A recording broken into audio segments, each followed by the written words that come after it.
Okay.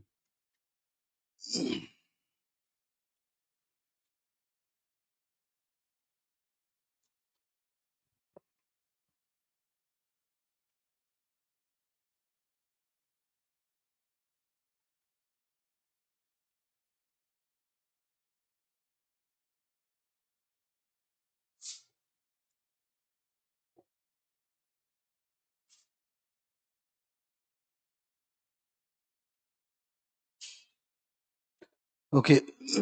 Welcome back, friends. So, UPSC has finally given the results and so much quickly. It was unheard like this much efficiency when we used to prepare for the examination. But this is a very good change, and definitely they have made sure that those who are going to appear for mains, the time that they will be wasting will be less. There was lots of dilemma this year, and dilemma was more with respect to paper 2, that is the CSAT paper, because so many students who had done very well in paper 1 but they didn't do so well in paper 2. Now, very clearly, how many of you have qualified? Okay. uh, Numbers seem to be not up to the mark which I expected, but nevertheless we have to prepare. And those who have qualified, congratulations to you first of all. Now, in the past few days, one thing you would have seen, which is very clear, that we had time after the class. Can I say ki at least even on the days when there was class, you could have used or taken out around 3 hours minimum to study other things? Yes or no? And the days on which there is no class, definitely you can expand the time which you'll be devoting to the other areas, that is GS and essay.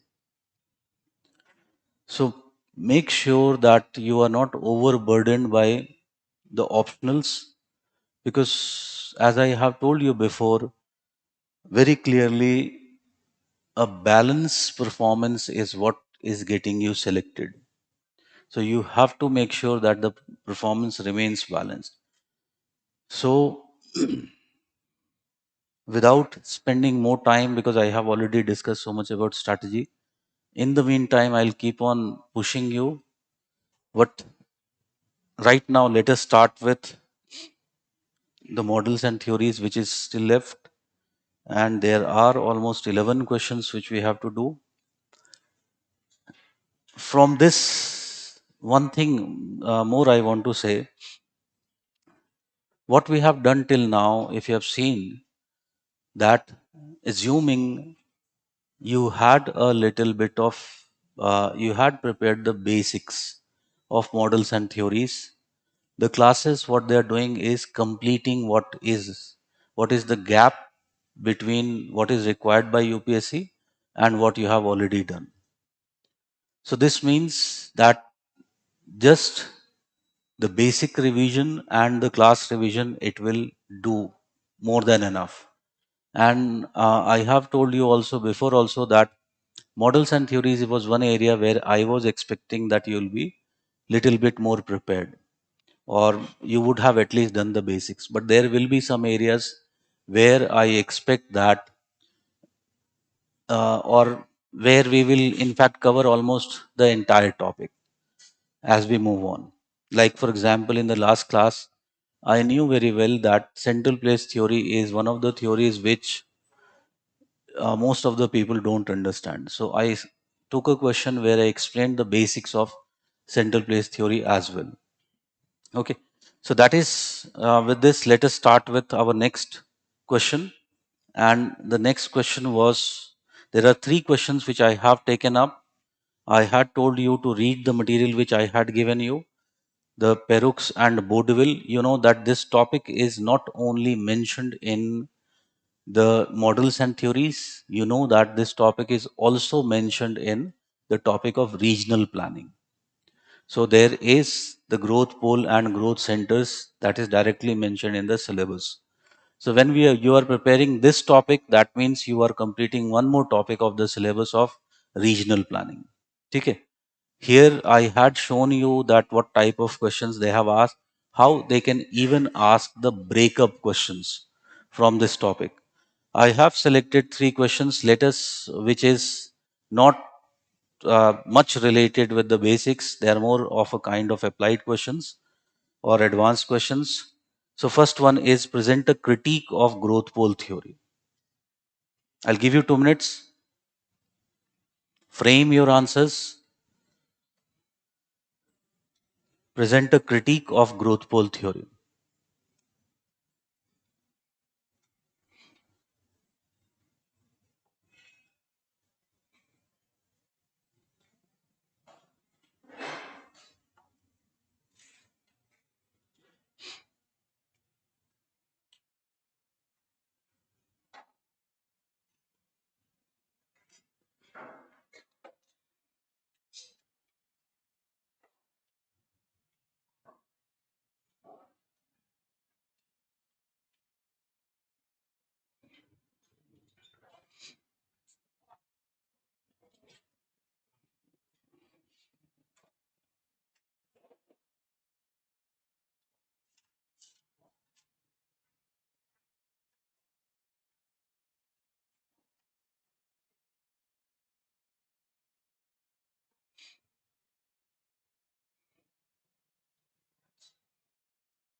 Okay.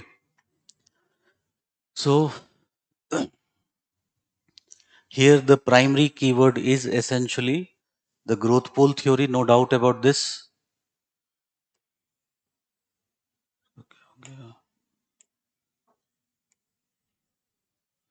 So the primary keyword is growth pole theory. Make it a habit from now on to always identify the primary keyword and the secondary keyword. So growth pole theory, and keyword here is you have to write a critique. Very clearly the question is mentioning the critique.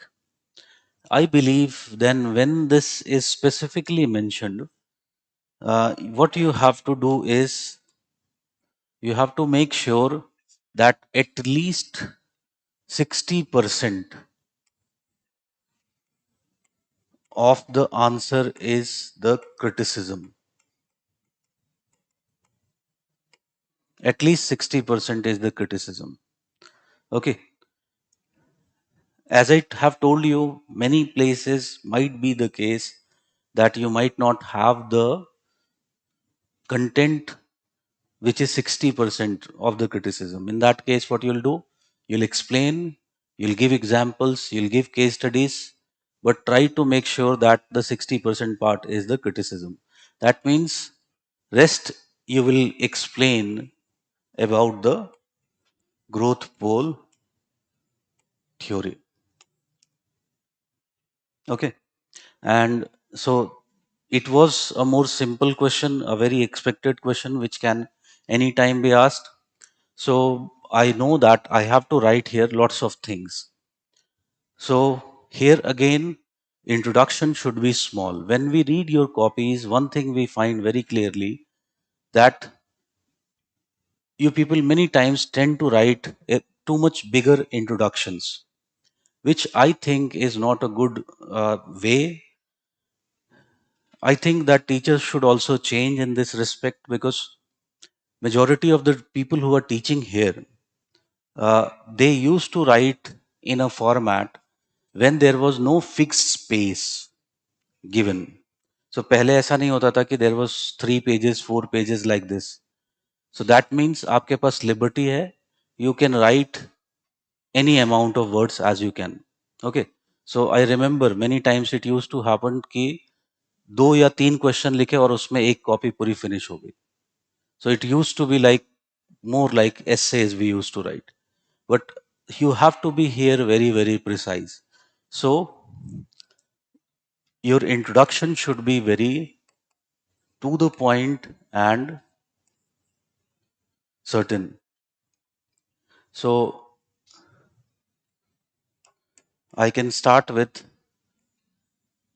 the growth pole theory as given by Peru and Vaudeville provides, or I can say is an example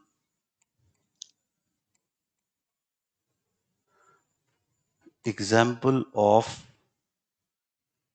a spatial economic theory of regional development. Spatial economic theory of regional development. So देखो, many students come to me and they tell me that uh, we are taking too much of time to write introductions and conclusions, and that is one of the big problems that we face. Okay. So this problem is happening because you are not already prepared. So there will be areas where you should have kind of fixed introductions in mind, what is to be written. And if you have suppose 2 3 introductions, you can just vary here and there, and you can start writing the main body straight away. Okay. You should not take too much time in writing the introduction. This is what I mean to say. Okay. And many times when it is not coming to your mind, start with a kind of this kind of a general introduction. It wouldn't matter. Introduction and conclusions, ठीक है, अगर you have written, maybe the examiner will reward you half a marks or something like that, a very well uh, crafted introduction. But if in the process you are unable to write properly the main body, the marks that you'll be losing will be much more. So keep this in mind. So introduction, then coming to the main body.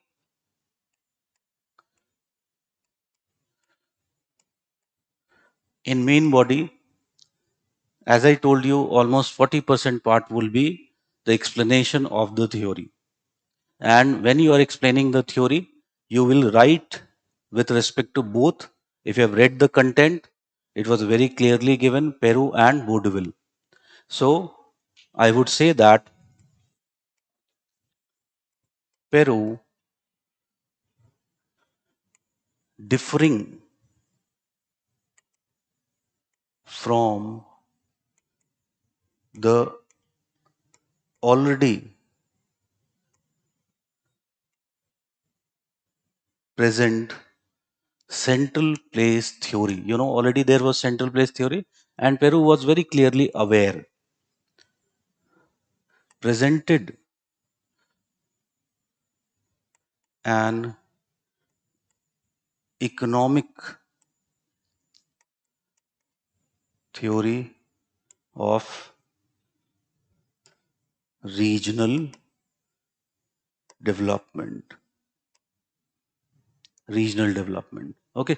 So one line and straightforward you will come to, in Peru's theory, he's explaining what? He's explaining the concept of growth poles in economic space rather than in the geographical space. Okay. So he explains the rise of growth poles in economic space.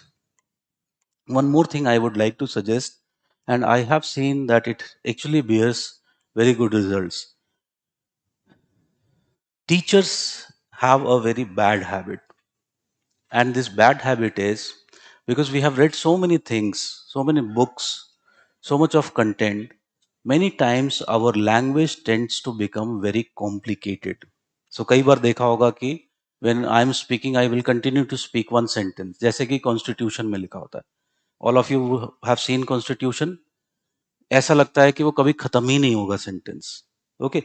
So what happens in such type of sentences is that when you're writing this, it is very difficult for the reader. So rather than writing very long sentences, what you'll do, you'll break your sentences into shorter part. जैसे मैं अभी इसको लिख रहा था तो मेरे अंदर से एक tendency I that the next part I'll just use a comma and essentially move on and write the next part also. But I then remembered, no, I am writing an answer which is meant for someone other to be reading. So I should write it as simple as I can. Okay? So he explains the rise of growth poles in economic space. He, I, uh, I would have said like using the following two assumptions. I could have straight away wrote like this, but मैं क्या करूंगा, एक नया sentence start करूंगा. So I would say that his theory और his idea was based on the following two assumptions. Following two assumptions. And if you have read the material, the two assumptions on which the theory is based is first कौन सा था? Schumpeter's idea of that growth doesn't happen continuously but in spurts. So that one,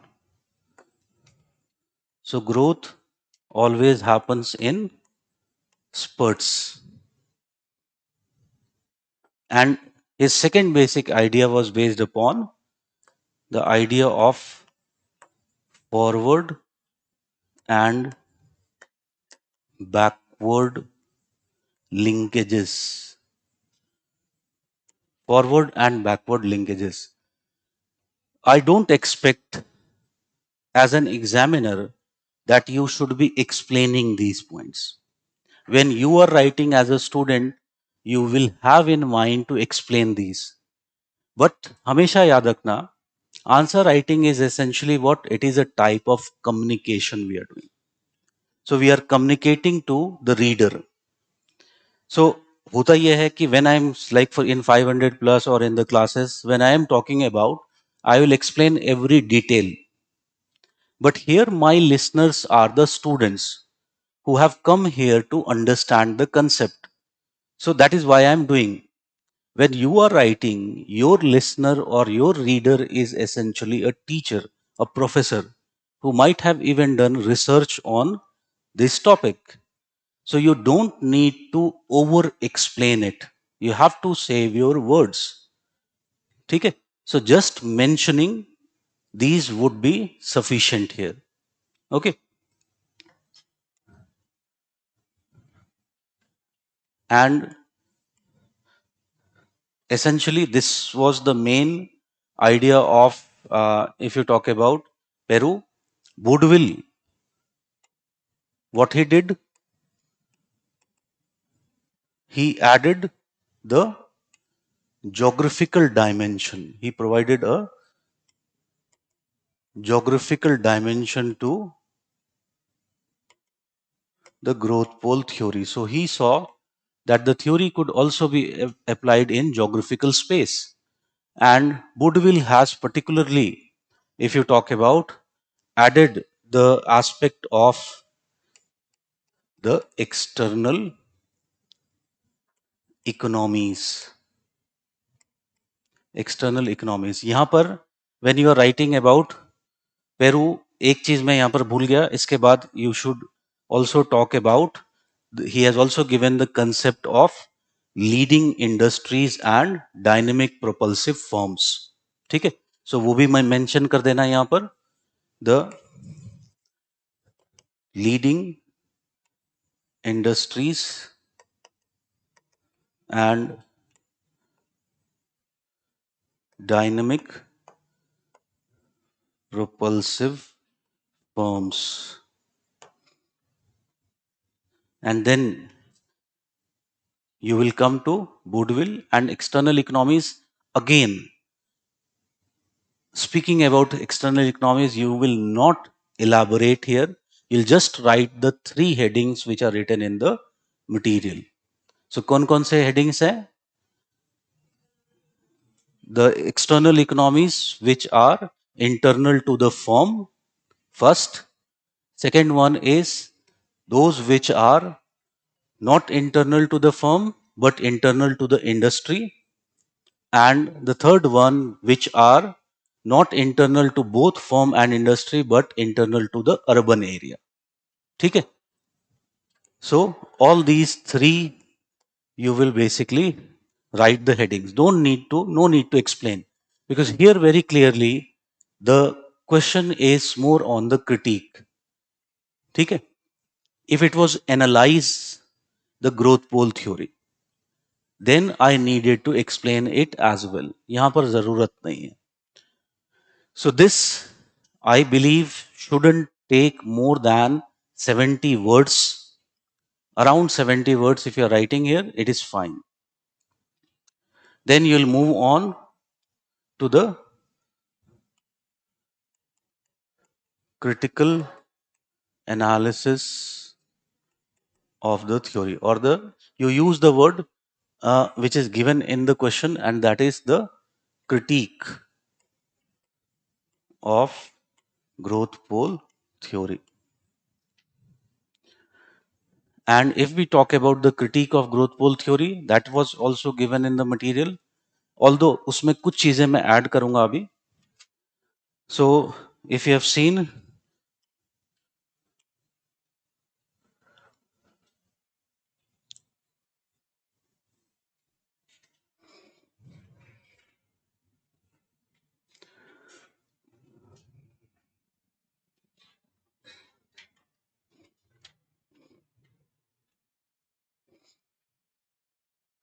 there were specifically 4 criticisms which were written here. Growth pole theory is inapplicable to varied regional problems. So it has been very frequently found that the growth poles which have been formulated, these growth poles essentially become what? They become the islands of development. Okay. So in India, there are so many examples which are present, like Vishakhapatnam Port, Raurkela, Bhilai, or Bokaro. Several of these growth poles which were created to solve the regional backwardness. There essentially what happened, we found that they essentially became the islands of development. They became very developed, but they became islands of development. And one of the basic reason why they essentially became the islands of development was seen to be, or its impact was, the theory says that there will be spillover mechanisms. You know, in the third stage, there is essentially a spillover mechanisms which are present. So it is essentially found that spillover mechanisms in majority of the cases, either they are totally absent or they are too much weak to create a significant impact. Okay. So again, we will see what are the basic reasons for that. One of the primary reasons which has been found is related with the case of the growth generated. It is inherent in the growth pole theory that the growth should be what? It should be propulsive enough. It should be very propulsive. Then only what will happen? It would be generated, or these spillover mechanisms are generated. So if you have read, what is the characteristic of the leading industry and the propulsive firms? What was one major characteristics of the propulsive firms? It was innovation. Very good. It was innovation. Okay. So these are very large firms who are very much dedicated to the process of innovation.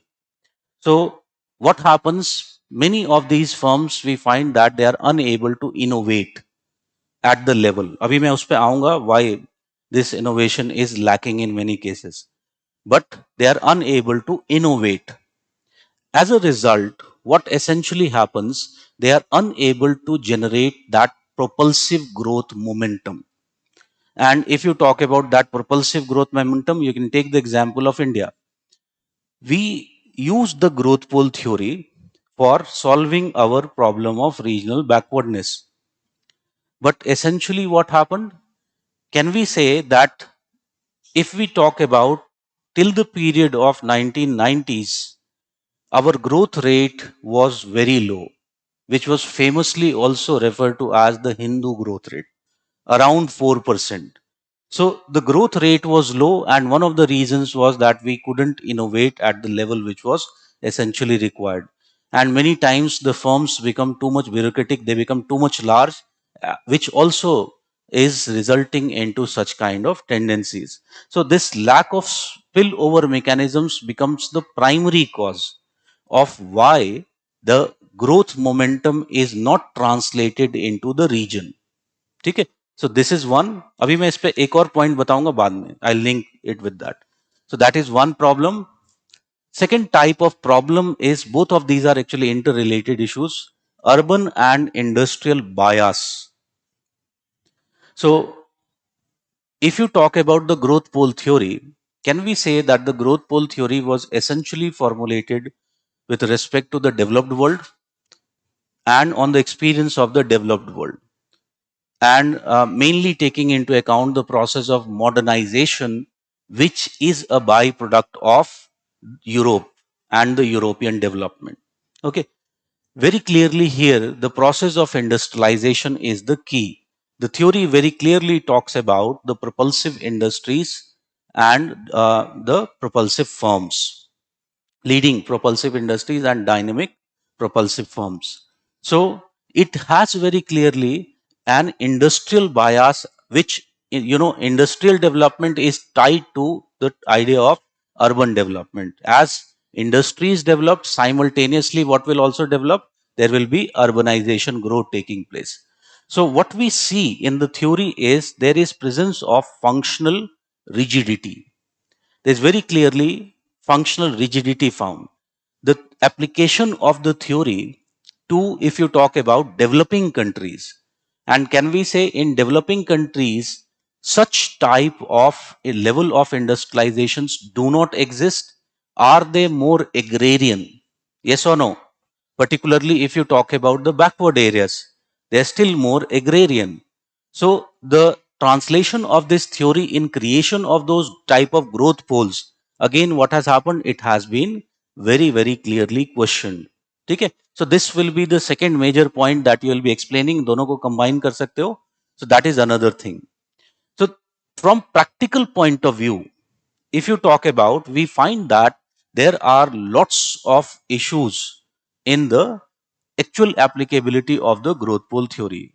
Now, if we try to analyze this from the theoretical point of view, why there is such kind of shortcomings or why it lacks in application many times. So, there are a number of issues. One, if we talk about, is the idea of external economies has not been clearly elaborated in the theory.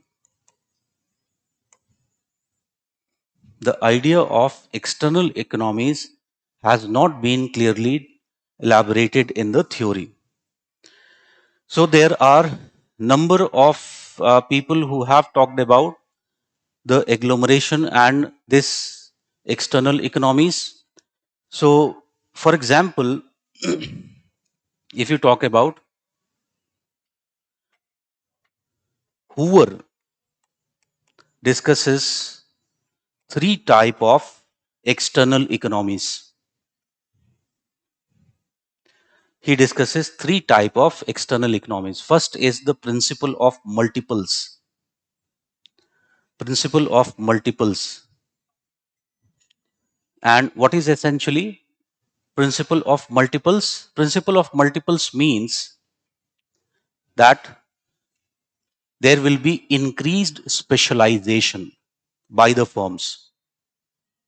There will be increased specialization by the firms. So let me explain you. Suppose if you talk about the coaching industry here, you can see that in Karol Bagh, Rajendra Nagar, there is a kind of agglomeration which has taken place. Now think about this, that with the growth of coaching industry, tell me simultaneously has there been a growth of other industries? Like for example, take the case of photocopier. So there has been very clearly a growth of photocopier. So suppose the photocopier had not grown. Can I say this work of photocopy would be done by the coaching institutes themselves? Will it consume their time and resources? Obviously, yes, it would do. Now, they can simply do what? They can give this work to the specialists who are doing that. That would also reduce the cost of the operation. Also, what it would essentially do is it would give more time to the industry for specialization. Okay?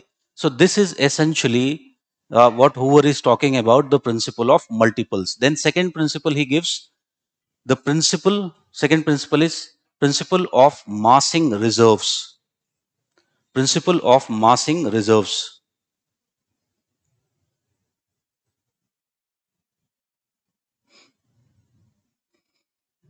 Massing reserves. So, what is this massing reserves principle?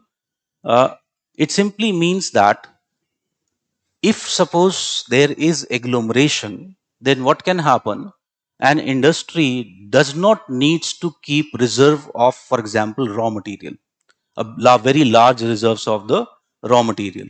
It can work even with a smaller reserves of raw material. And whenever suppose a consignment is given, it can arrange, because the area is now agglomerated and the resources would be essentially available.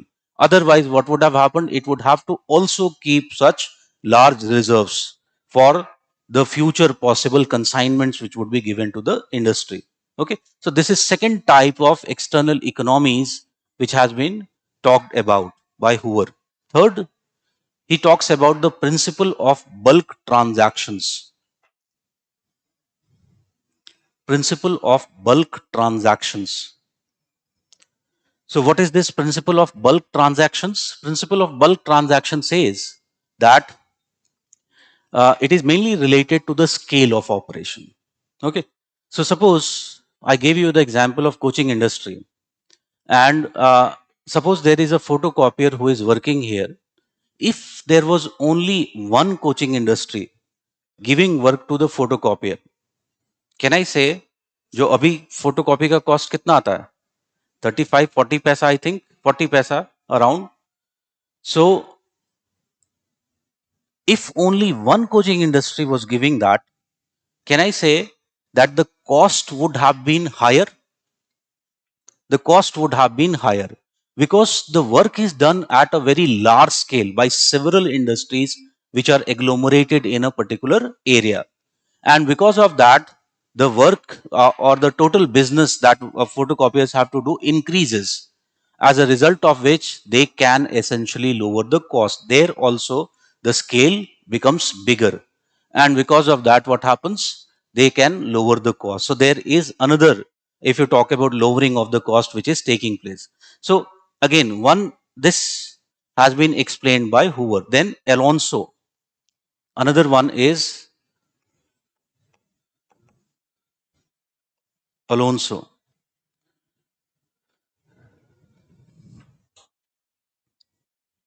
So according to him, one of the external economies is that in agglomerations, conditions are better known.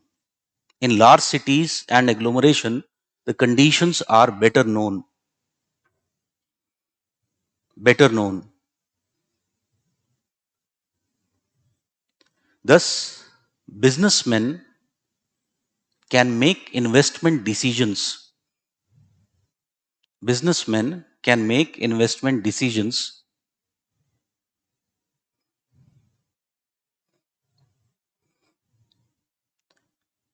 based on more certainty.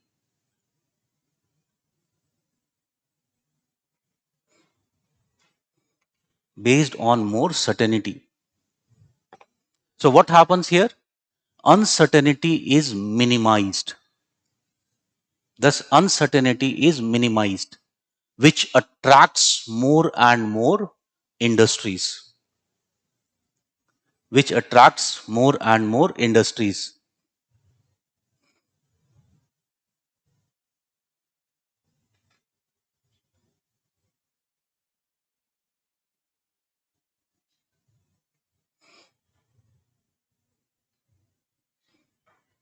Okay?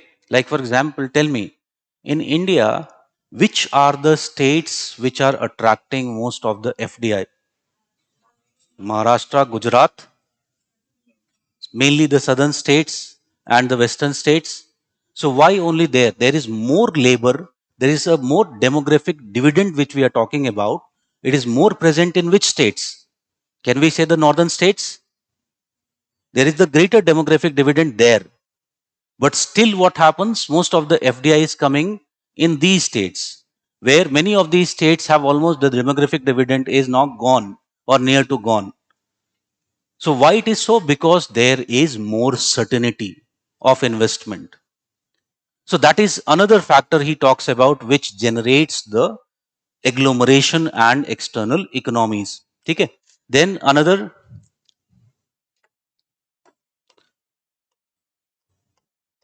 von Butner.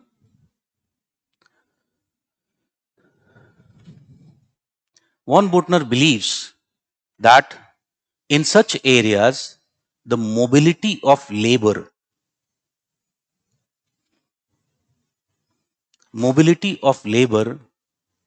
is higher, or towards such areas, mobility of labor is higher,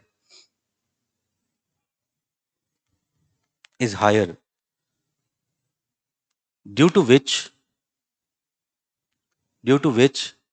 overall cost of labor declines.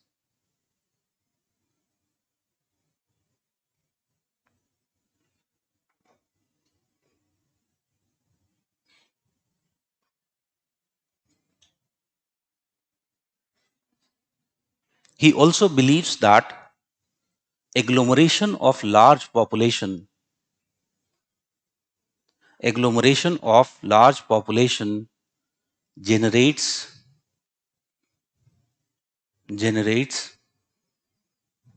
market opportunities.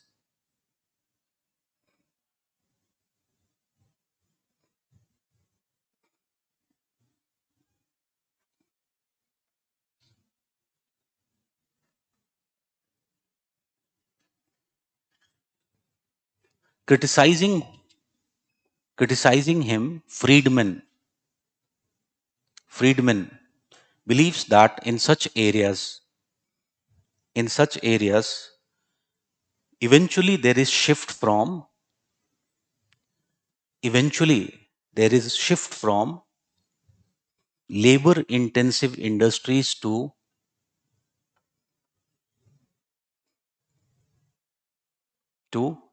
market oriented service based industries.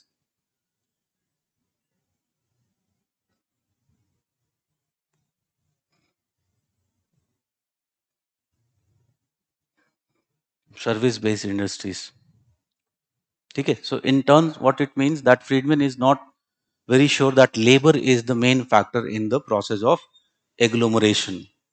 ठीक है, so what ये सब examples थे, ये जो मैंने यहाँ पर लिखा है ना, these are just examples to show what that there is lots of dilemma with respect to what these external economies are and how they are to be incorporated in the planning process.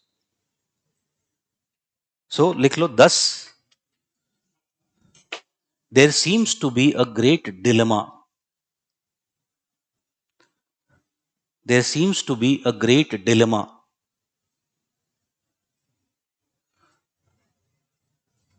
as to what these external economies are and how they operate and how they operate as different writers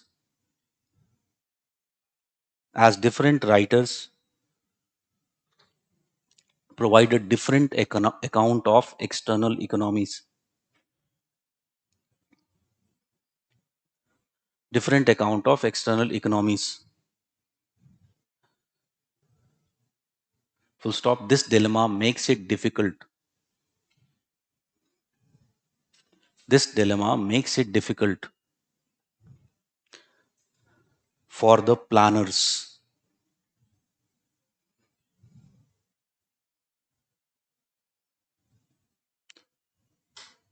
for the planners.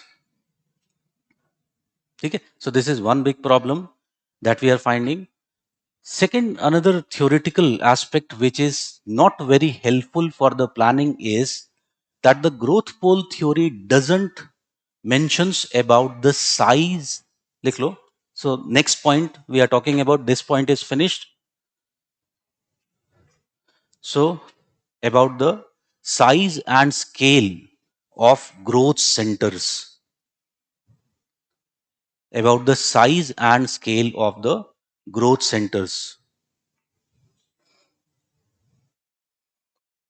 Growth centers.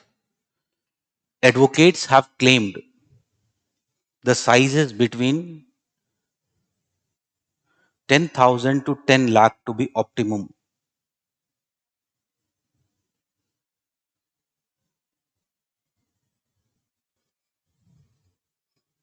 10 lakh to be optimum. But they tend to forget that in any region,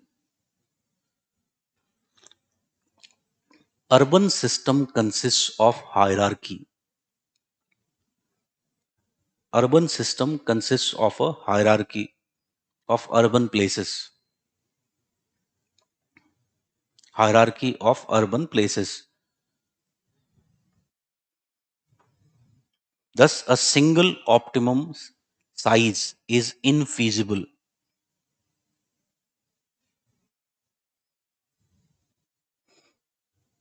Optimum size is infeasible. Now, this point, if you look into, it is also reflected in the fact that the growth pole theory ignores the concepts of central place theory and the primate city classification. So it is also reflected in the fact that it doesn't mentions, the growth pole theory doesn't mentions or ignores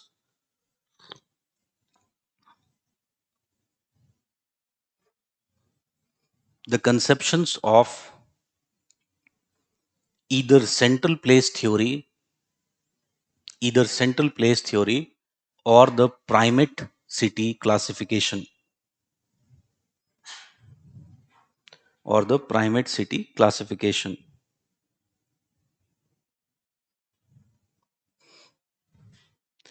So this is another problem. How? So what this problem creates, this theoretical backup is not present. Thus, when a planner has to decide which cities or towns should be chosen as the growth pole, there is no uniform criteria present.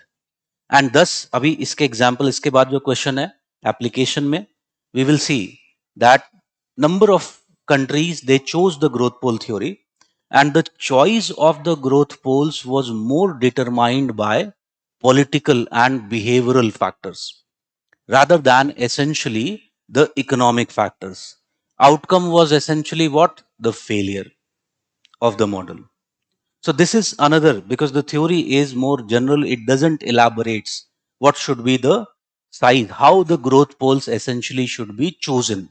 It just says that growth pole is a place which has presence of a propulsive firm which belongs to the leading industry. So that geographical aspect is very much missing in the theory. Without the geographical aspect, the use of the theory in planning would be what? It is essentially not very feasible. So that is another. Then another problem, the theoretical problem which arises, which gives rise to the practical problems which we highlighted before, is the concept of innovation. The concept of innovation.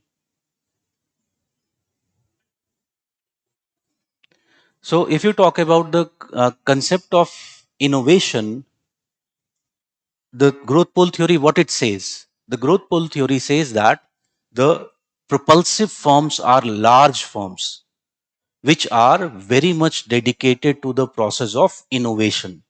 In fact, this innovation is the one which generates that propulsive growth momentum. ठीक है, यही बोलता है growth pole theory. In recent times, what has happened? There is development of the theory of knowledges. Okay, so theory of knowledge,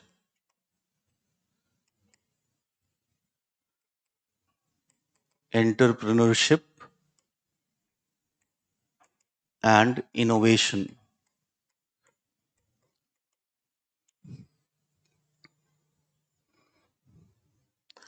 Now, what this theory says, the theory simply says that uh, the innovation momentum which is generated in an economy, it is not generated by the big firms.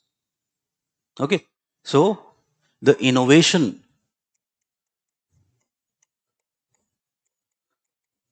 momentum which is generated, it is not generated by the big firms.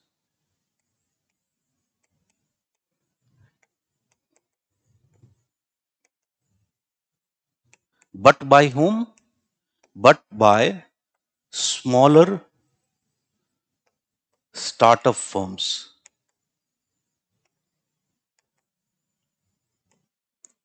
But by the smaller startup firms. So you see, whether you talk about Microsoft or all others, even in recent times, suppose you are talking about these ideas like Uber, Ola, all these, were the big firms generating it or the startups? It were the startups. So when, for example, Microsoft was formed, that was also a startup. So what essentially the theory says is that big firms, they generate what? They generate a knowledge environment. They generate a knowledge environment. Knowledge environment. ठीक है? Now, there will be people who would be involved, like small entrepreneurs or even the people working with the big firms or in the big firms. So they are aware about this, or they have access to this knowledge environment. Okay, they have access to this knowledge. Now, what happens? There might be some breakthrough ideas which come up. So there are some breakthrough ideas, but these breakthrough ideas in majority of cases are not pursued by the big firms. These breakthrough ideas in majority of the cases are not pursued by the large firms.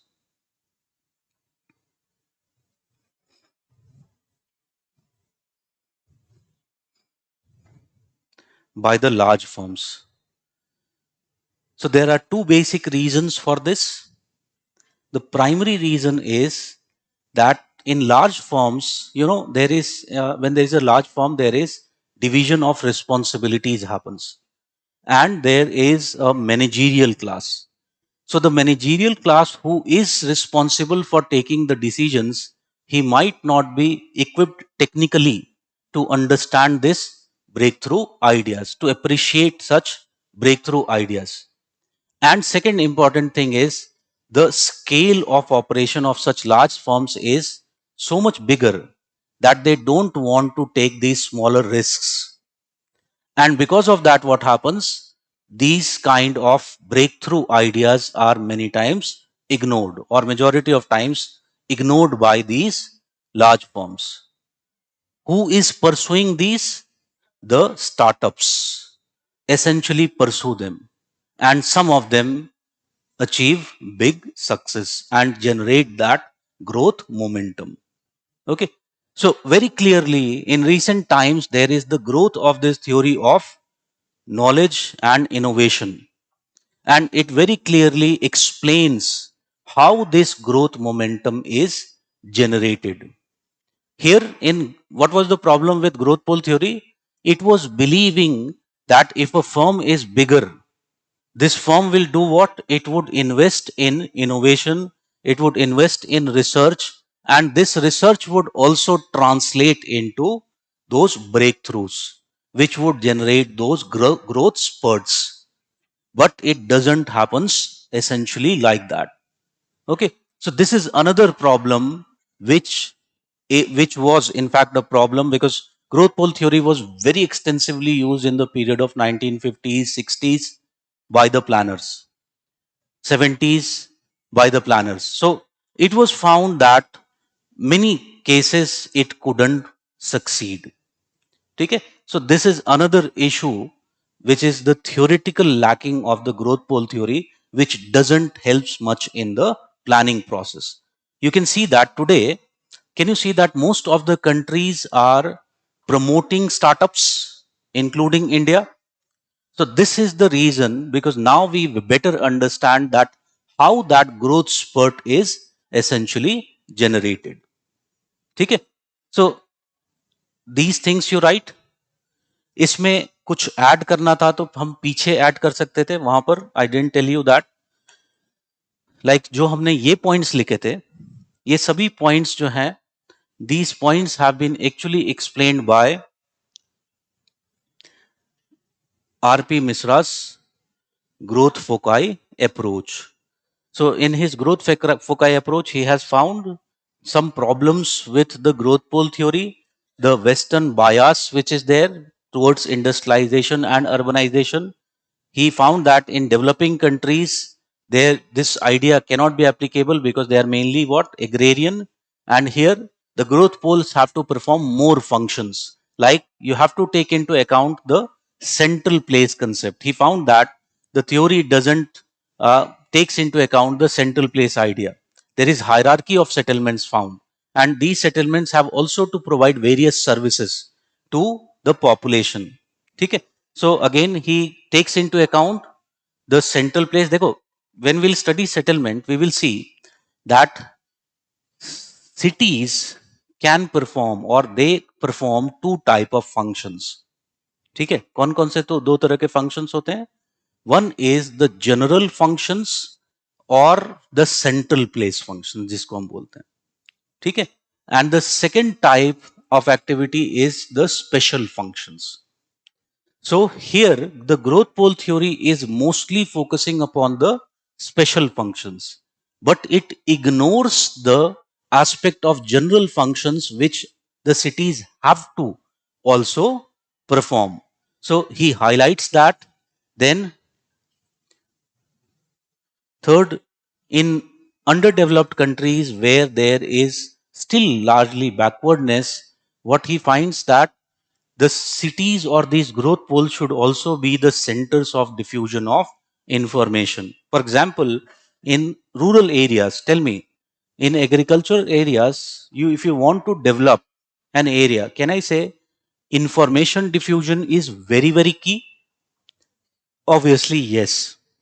Okay. So he highlights those three issues and thus presents his own growth foci model. And in this growth foci model, he has actually talked about hierarchy of growth foci. So he doesn't use the word growth pole or growth center. He gives a hierarchy of growth foci, where at the lowest are located central villages, then service centers, and then there is growth points, then growth centers, and finally the growth poles. Okay. So there is a hierarchy which he talks about, and that is, according to him, is a better way of planning. So that also you could have incorporated, but बहुत short में.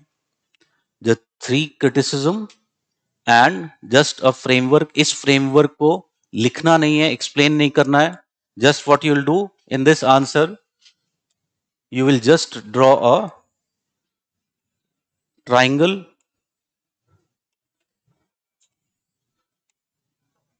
to show what he is talking about. So there will be central villages, there will be service centers, there will be growth points, there will be growth centers, and there will be some growth poles. ठीक है. So I have given an elaborate description in the content which I have provided you, but it doesn't mean कि वो पूरा answer में लिखना है, because it was not needed. You are just criticizing the growth pole theory. You are not explaining the growth foci model of R.P. Misra. ठीक है.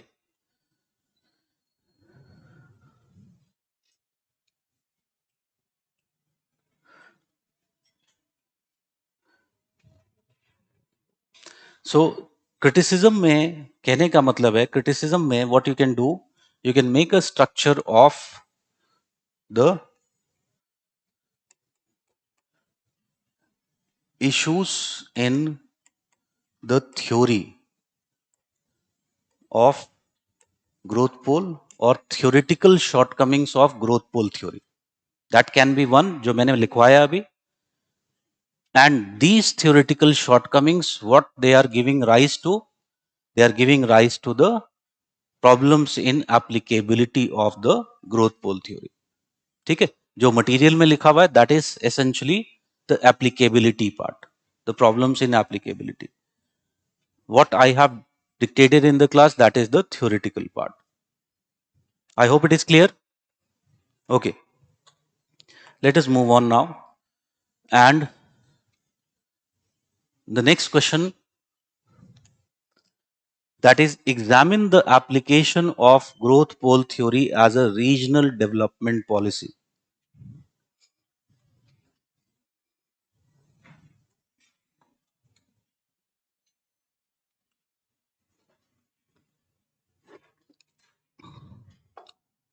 Two minutes you have.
Okay.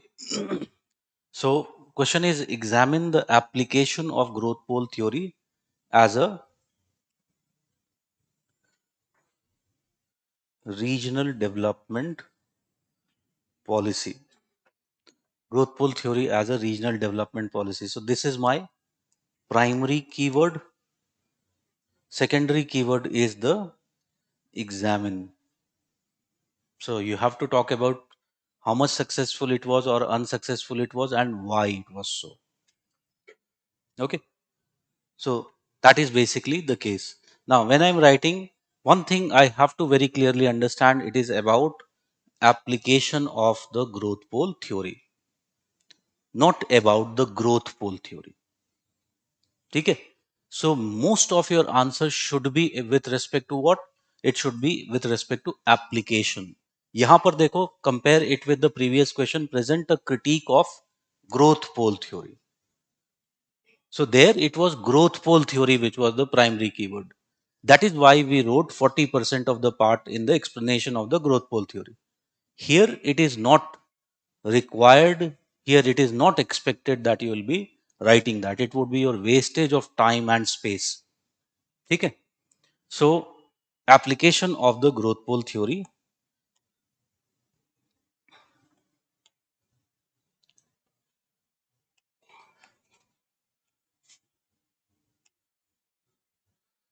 So एक general introduction लिख सकते हो.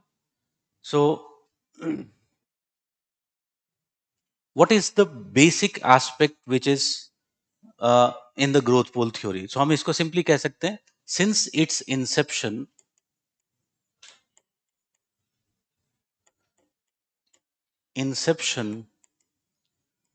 the growth pole theory has been widely utilized as a policy tool in decades of 1950s, 60s, 70s and 80s in both developed and developing countries. ठीक है. सो देखो, बहुत simple but to the point. Then I'll come to the main body. In main body, I can further little bit expand of what I was saying. So first paragraph should be a kind of interlinking in the main body which I'll be writing and the introduction which I have written. So can I say here I can write one thing, the first paragraph about what makes growth pole theory attractive for the planners. Can we say that? एक paragraph इस पे लिख सकते हैं. So here I will write one paragraph on what makes growth pole theory attractive for the planners. If I want, I can also put a heading. There is no problem in that. So tell me, what makes it very attractive for the planners? One important aspect is very, very clearly that it is an unbalanced model of economic growth, which requires less resources. And even with less resources, provides what? Propulsive growth momentum. Okay. So it is an unbalanced model of economic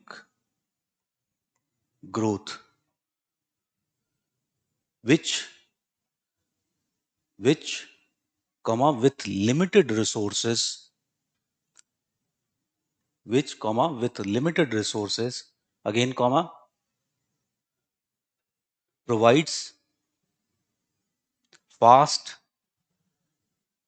propulsive growth. Fast propulsive growth. So this is one aspect of the theory which makes it very attractive for the planners. Second very important aspect of the theory which makes it attractive for the planners is the modifications of Vaudeville. The modifications which were made by Vaudeville. So what modification we have already seen? What was the main modification he did? He converted it into a spatial theory. So conversion of the growth pole idea into a spatial economic theory. That is another thing. Third is the idea of spread effects.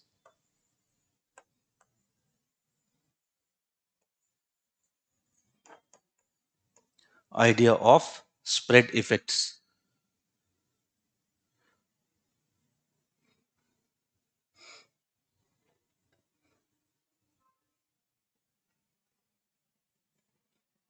So tell me, can we say this idea of spread effect is the key for it to be used in the regional development or as a regional development policy? So this third point is essentially a very important key due to which it is used in regional development policy. So this one paragraph, and then you will move on to start writing about the application per se. So you'll say that due to these attractive points or attractive aspects of the theory, it has been widely utilized in Europe, America, Latin America, Asia, in all the continents it has been used. मैं ये continents का नाम क्यों बोल रहा हूं? Because if you have looked into, I have given you the content in this manner only. So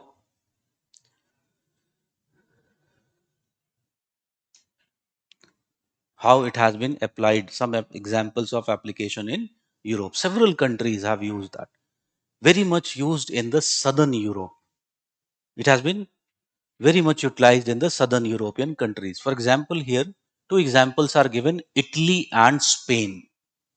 How it has been used in Italy and Spain. So if you talk about Italy, the theory has been primarily used in Italy to do what? You know, in Italy, there is a north south divide present. Northern Italy is more developed than the southern Italy. So, to fill this gap or to get more development in southern Italy, the model has been used. Okay? So, if you talk about the so called Mezzogorino region, is the area where the model was essentially used. And there was a law passed, approved by Italian Parliament in 1957, which identified about 100 industrial poles. Okay, so there they identified 100 industrial poles. But what was essentially found? It was found that the model was more successful geographically. The policy strategy, therefore, implemented in coastal regions. Mostly out of those 100 poles, the areas which became more developed, it were the coastal growth poles, which essentially became more developed, while the inland areas became only marginally involved in the industrialization strategy. Okay? So again, if you talk about this, can we find why? What was the reason why there will be coastal areas which will be more developed? Because of their locational advantages. There must have been the identification of the growth poles, and the planning of industries was not appropriate. And that was the one of the basic reasons why it gave only partial results. Similarly, it was used in Spain. उसके बारे में detail लिखा हुआ है. It was used in Spain. In Spain, if you talk about, it was not used as a policy to essentially achieve a balanced regional development. The policy it was used, this model was in Spain used more as a growth strategy, where to promote more and more industrialization. So what they did, they identified in 1964 7 poles were created: Saragossa, Sevilla, Valladolid, La Coruna, Vigo, Burgos, Huelva, and in 1969, five more poles were added by the national government. Now, if you talk about in Spain, here also the success was very, very partial. Like, for example, Seville essentially developed better than if you talk about many of these others. So, what was happening here in Spain? Spain had a very authoritative kind of government, and there is lots of fractionalization, regionalism, which is present in case of Spain. And because of that, what happened? The coordination that should have taken between the central government and these regional or the provincial government, such kind of coordination couldn't take place. And that was one of the primary reasons why there was lack of development in most of these growth poles which were chosen. Okay.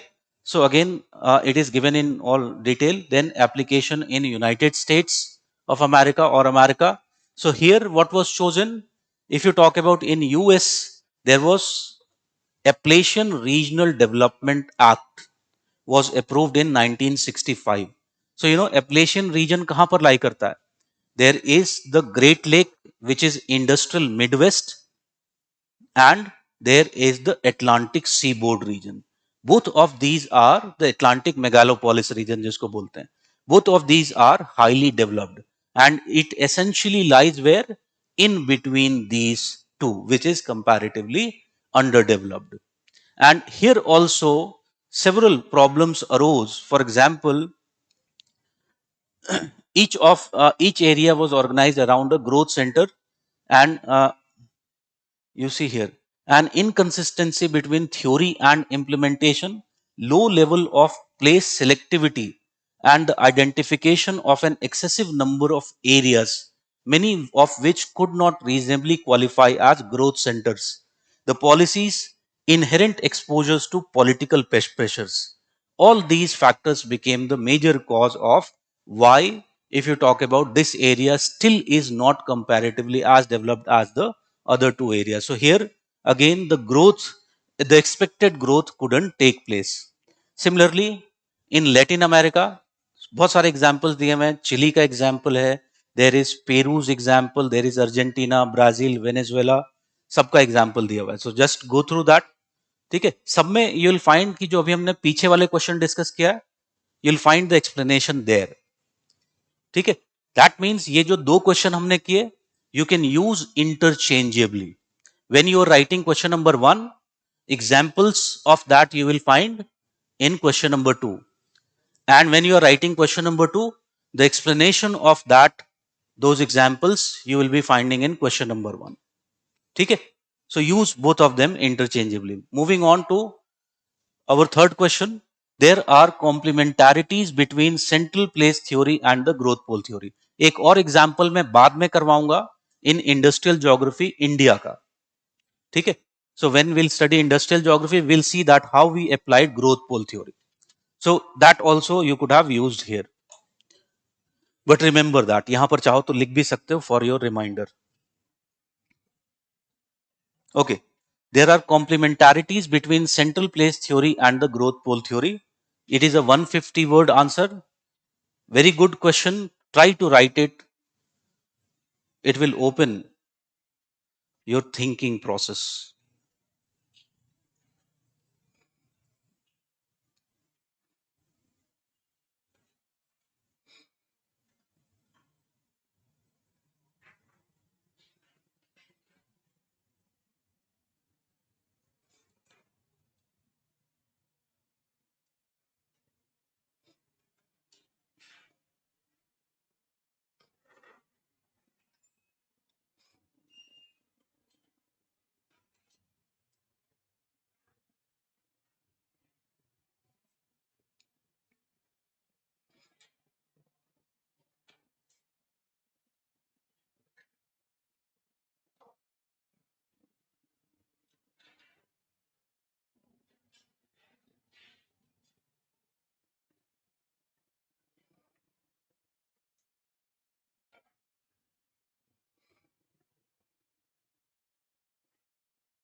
Okay.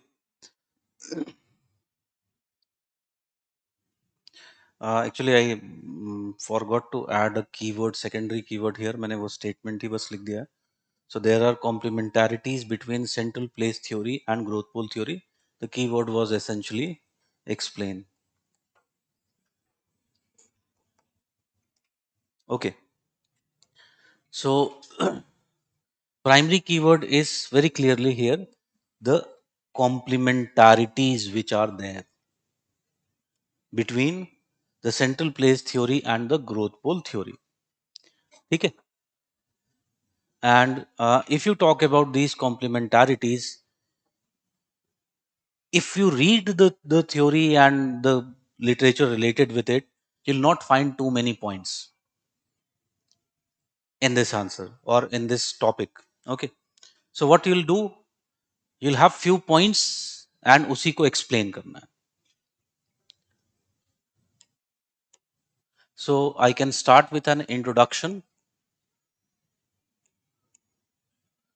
And remember, starting from introduction to the main conclusion, whatever you are writing, it should be relevant for the topic which is asked, the primary keyword. So deviate nahi karna hai. Like for example, some will essentially try to do what? Write what is central place theory and what is the growth pole theory. I don't think it is a very good idea. You'll just write something which will not fetch you a single marks and even may irritate the examiner. Okay, so don't do that. So uh, you can say that something like, despite inconsistencies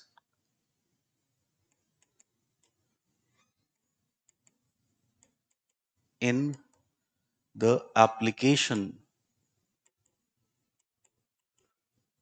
of central place theory, despite inconsistencies, या फिर inconsistencies की जगह ये भी लिख सकते हो lack of evidences in application of the central place theory, comma, they are nevertheless of considerable interest. They are nevertheless of considerable interest with respect to the problems of geographical growth poles. The problems of geographical growth poles.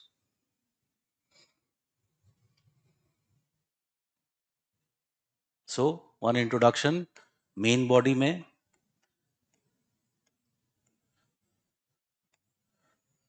you'll write first one statement and you'll say the central place theory can be considered as complementary to the growth pole theory. The growth pole theory, comma, particularly the Boudeville's idea. Particularly the Boudeville's idea of growth pole theory. So you clearly mention with whose idea of growth pole it is more complementary. Because if you try to compare it with Peru's idea was in economic space, while central place theory is a geographical theory. So there is very clear difference. ठीक है? Then once you have written this second part, they will write two parts because complementary का मतलब क्या होता है? Can we say one helping each other? ठीक है? So in your answer there should be two parts. One where you will show that how central place theory, if you talk about, will be complementary to the growth pole theory. ठीक है? So first part, how CPT is complementary to growth pole theory.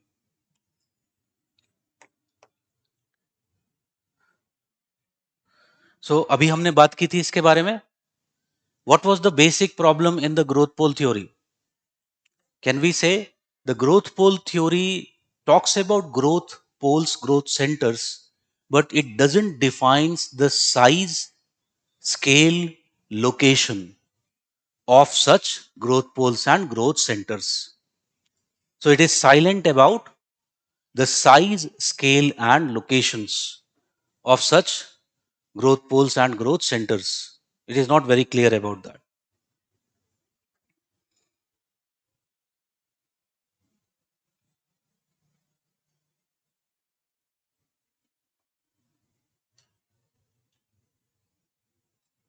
Okay? So that is first thing you'll write. If you want, you can also elaborate this. अभी हमने elaborate किया था. And then you'll write how CPT is helping. Can we say CPT is basically what? It is a theory of regional urban hierarchy. Regional urban hierarchy, which provides a framework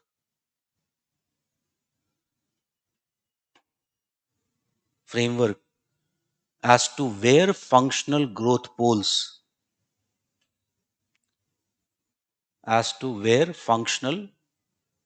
poles, or you can use the word central places. Growth pole mat use karo, central places are likely to be localized.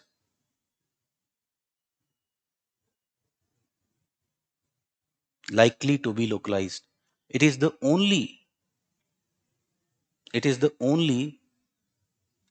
major universal model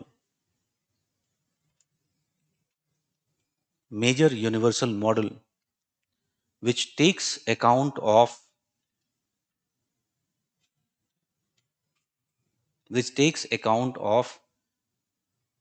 functional interdependencies between cities or between settlement locations,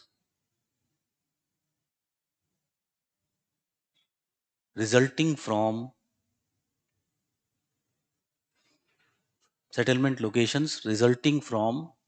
the spatial division of labor.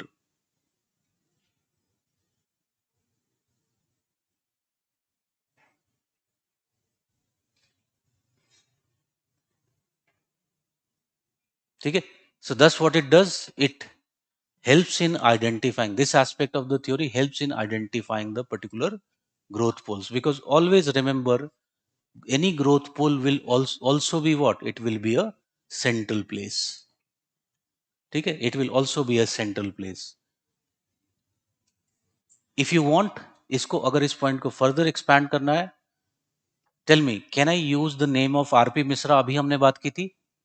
He is also very very clear with respect to this, and thus what he does when he is applying the growth pole theory in India, he comes up with the growth foci idea, taking into account the central place hierarchy of India. You know, there is a central place hierarchy even in India, the settlement hierarchy even in India. So taking into account the village level, above that the block level, the district level, the state level, and the national level. So there are 5 level of settlement hierarchies we can identify in India, and on the basis of that he has given a model of growth foci where there are 5 types of growth poles, growth centers he has talked about. और अगर वो chart में देखोगे तो there he has also talked about the size, the nature of activities which would be done by them, where they will be located in the hierarchy. Okay, so his example is very clearly the example of this complementarity which exists. Then coming to the second part, and the second part, what I'll do, I'll prove otherwise how growth pole theory is complementary to the central place theory.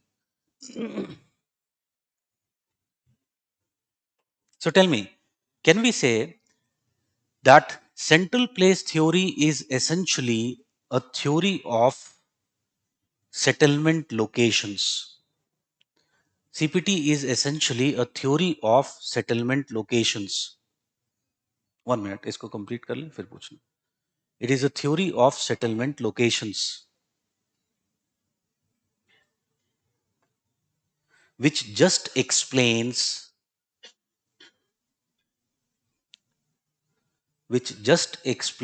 what it is essentially explaining. Tell me, can we say that it is just explaining the spatial pattern of the cities or the central places? The spatial pattern of the central places.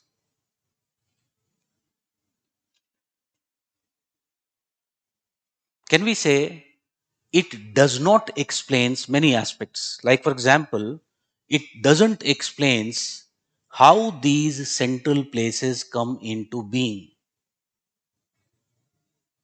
How these central places come into being. Or what would be the future changes? What would be the future changes in the central place hierarchy or the urban hierarchy?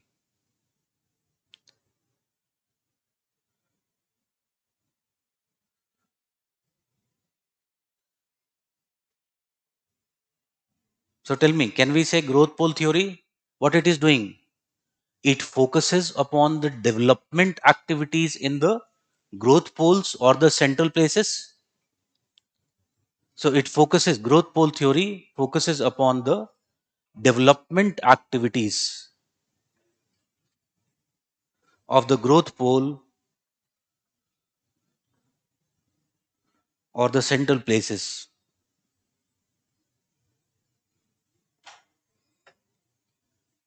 And thereby predicts the future growth outcomes. Predicts the future growth outcomes.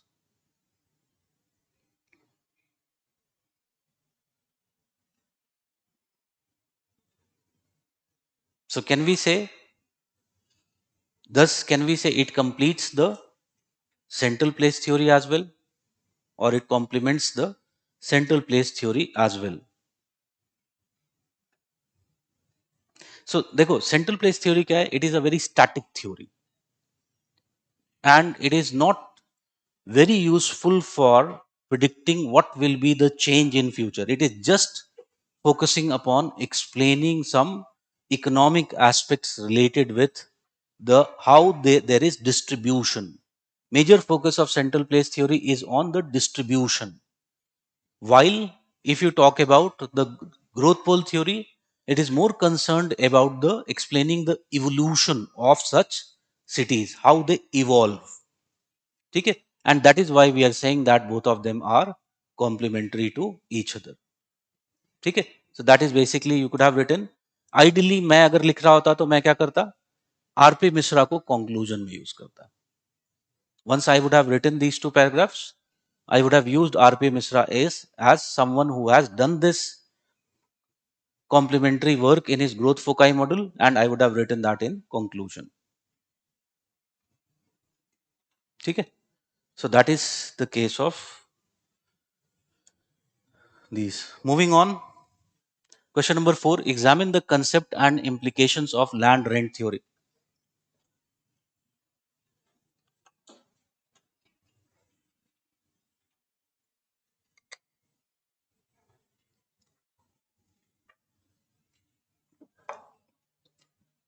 To 2020 में ही पूछा है von थ्योनेन,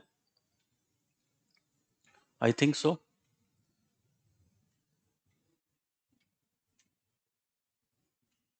Yes, write a note on the relevance of von Thunen's agricultural location theory in the present context.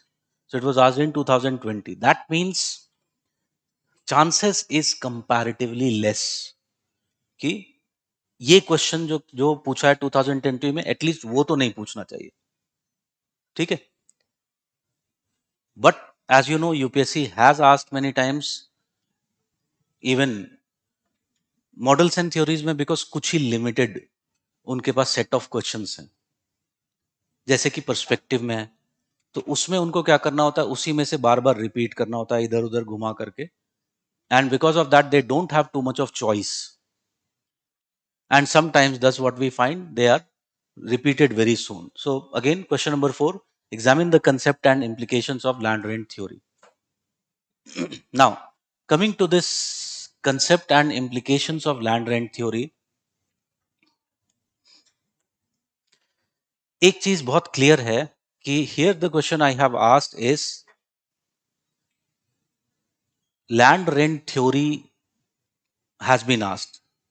I haven't used the word von Thunen, ठीक है, I haven't used the word. So that means you should be writing from the general perspective of land rent theory. और जब हम land rent theory की बात करते हैं तो 3 major views of land rent are we are talking about. Starting with the first one, Ricardo's idea of land rent. This idea was modified from geographical point of view. His idea was more economic in nature. So this was modified from geographical point of view by von Thunen. Von Thunen. So you'll write on von Thunen. And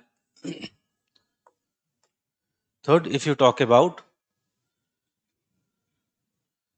is the Marx and Engels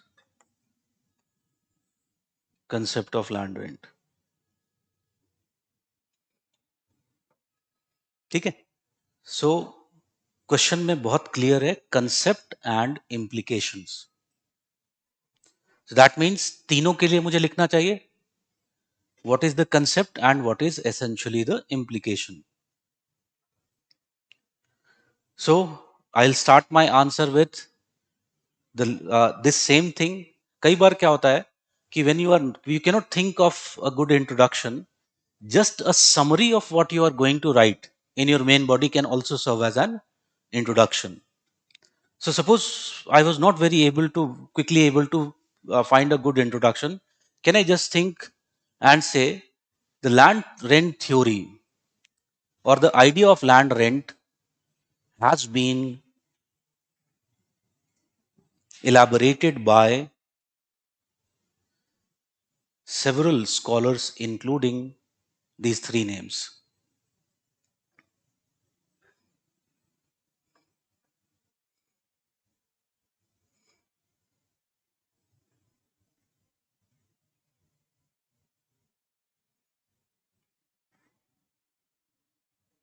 तो ये एक तरह का introduction हो सकता है.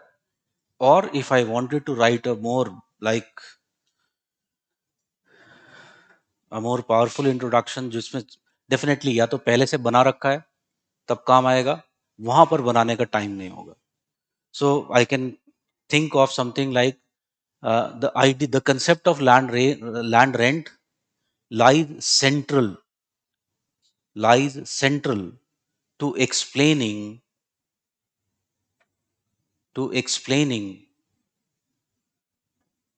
the type, location or type and location of economic activity. So something like this on these lines, ये भी एक इंट्रोडक्शन हो सकता है. So again variety of introduction. मैं एज अ टीचर ज्यादा फोकस करता हूं कि you have the knowledge, content knowledge or not. Okay, and I really believe कि majority of teachers also do that. UPSC के टीचर्स ने थोड़ा सा ज्यादा इंट्रोडक्शन वगैरह को ज्यादा वेटेज दिया है, बट मुझे नहीं लगता है कि बहुत ज्यादा फर्क पड़ता होगा. If you have written the content well, you'll get good marks. It is as simple as that. Okay. Now coming to first part, Ricardo's. इसमें heading भी डाल सकते हैं. So if you talk about Ricardo's idea, so Ricardo's idea is more economic in nature. ठीक है. His land rent theory is essentially an economic theory. So what is the basic idea of Ricardo? Land rent is any extra profit which is made. वो लिखा हुआ है material में, so don't need to write, it is written. So what he is saying simply is, what is essentially land rent? Any extra profit or the advantage or the production which is made over what? Over a theoretically worst land. Okay, so there is a theoretical worst land. So this, from this theoretical worst land, you are getting some production, some profit, some advantage. Now, so this is theoretical worst land is what? It is the base. Now, if I calculate one other land, suppose a real world land with this theoretical base land, so any extra advantage or profit that will be made, that is essentially what? The land rent. And this land rent would be taken by whom? It would be taken by the owner of the land. Okay? So that is basically the Ricardo's idea. So from the perspective of Ricardo, tell me, what is the implication of this idea? Can we say that Ricardo's idea is more applicable to one, agriculture? His idea is more applicable to agriculture. It focuses more upon the quality of the land. Okay? So what is the implications of this idea? Its focus is more on the quality of the land and is more applicable to more primitive activities like agriculture. Okay? So for example, tell me, if there is Indo-Gangetic plains का एक land है, and there is a land which is of the peninsula or the Himalayas, which will have more value? The Indo-Gangetic plains, here you can practice intensive agriculture. The fertility of the land is high. Even within Indo-Gangetic plains, tell me, have we seen that there are 4 parts of Indo-Gangetic plains? Bhabar, Tarai, Bhangar, Khadar. So out of which, can I say Khadar is one which is most productive, okay, and has clearly more greater value. So that is the implications of Ricardo's land rent theory. And thus it has more applicability from more primitive economy. Like for example, an area might not be very useful for agriculture. But tell me, is it possible that it can contain several minerals, and thus that area will be definitely very costly? So that is the basic implication of the Ricardo's theory. But what is the problem? You can start with von Thunen. In Ricardo's idea, the spatial location value of the land is not reflected. ठीक है? और special location से मेरा मतलब यहां पर क्या है? Relative location. It just focuses upon one aspect of location. Location के बारे में पढ़ा है, absolute location and relative location. So it gives you the characteristic of the land, that is absolute location, but it is not able to explain the variabilities related with the relative location. ठीक है? For example, suppose think about an entire area has same level of fertility, same level of quality. It is an isotrophic surface. So in such isotrophic surface, you will actually find that some of these will be more costly, while some of these will have lower cost. So land A has higher cost, B has quite lower cost.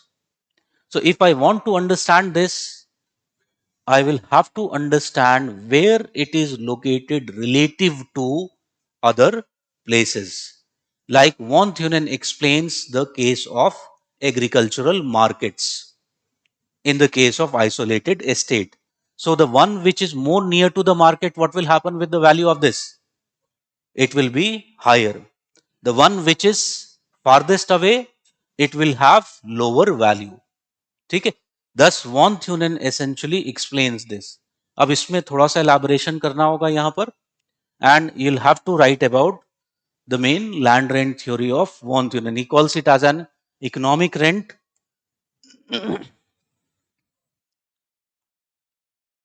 economic rent he calls it as. And so here is the economic rent, or what you can call it as the land rent. Here lies the market, and this is essentially the distance from the market. Distance from the market. So you know the formula of land rent, which has been given by von Thunen very clearly. It is basically what? There are two costs involved and there is a price which the agricultural produce will be getting. So there are two type of costs involved. कौन सी cost है? Cost of production one, and the second one is the cost of transportation. ठीक है? So land rent is equal to what? Price that you get of the agricultural commodity which you sell here, and इसके अलावा क्या है? Minus the cost which we talked about. It is two type, and essentially he finds that different type of commodities will have a different type of curves. So bulky perishable commodities, the land rent curve was very steep for them, and the grains he found that it was moderately steep. Then if you talk about other activities like livestock, the rent curve was comparatively less steep. And thus he finds that in this part there will be which type? Bulky perishable commodities will be grown. In this part there will be the growth of or the cultivation of grains. And finally there will be the livestock built. Even within the grains, he talks about how you, as you go from the inner part towards the outer part, the intensity of agriculture declines.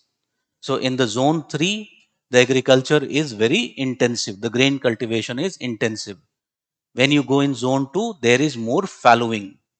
When you go in zone 3, fallowing becomes more permanent. There it is a 3-field system which is used. Because what is to be done? Because as the transportation cost is increasing, other cost needs to be reduced. That means fertility. For maintaining fertility, the farmer which is living far away cannot use so much of inputs. So he or she will have to utilize what? Utilize more agronomic methods to maintain the fertility. That means that much intensity of agriculture cannot be practiced. So ये part I hope कि सबको समझ में आता है. So you will write this as a summary, not too much of explanation. This as a summary, ये diagram होना चाहिए, and in the same diagram you can translate it. जो rings वाला circles you can write. ठीक है? Once you have explained this part, then you will write the implications of the von Thunen's land rent theory. ठीक है?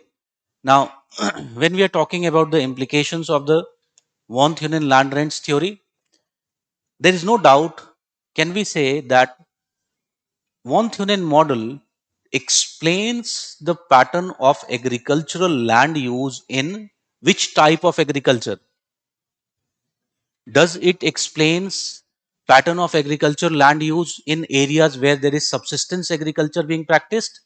No, it doesn't explain. It explains in those areas where there is market oriented or commercial agriculture being practiced. ठीक है? किताब में दो example दिए होते हैं. प्राइमरली यूएस का, have you seen that? The agricultural regions of US that you can use, and you can talk about that with the modern means of transportation and communication. What has happened? They have acquired a more continental outlook. वहां पर keyword क्या है? Diagram बनाना है और एक line लिखनी है, explain नहीं करना है. That is the only thing. So that is one implication, that it is able to explain the spatial difference. But in recent times, this idea has been applied to explain several other things. Like for example, the land rent idea of von Thunen has been used to explain the urban land use. So it has been used to explain the urban land use.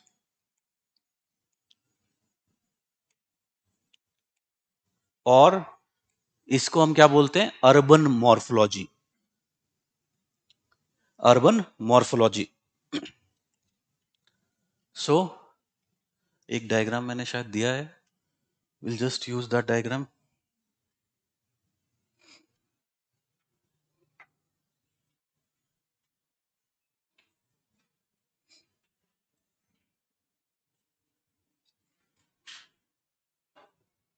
You see here. So what is happening? There is a city center. So in city center, here is the ability to pay land rent. On this side, there is ability to pay the land rent. And here is the distance from the city center. So there are several type of activities being practiced in a city. First category is the CBD activities. CBD activities कौन सी होती हैं? Mainly retail, wholesale. ठीक है? Does the retail and wholesale activities require too much of land? Definitely not. They don't require too much of land. Okay. But do they need to be the center of attraction? Do they need to be at a place which is most accessible place in the city? Then only their profits would be higher. Okay. So what happens? You can see their land rent ability is clearly greater, the ability to pay the land rent. Because when they are more near the center, there will be more sales and they'll be able to generate more profit. But as soon as they move little away from the center, what will happen? Such profits would very fast decline.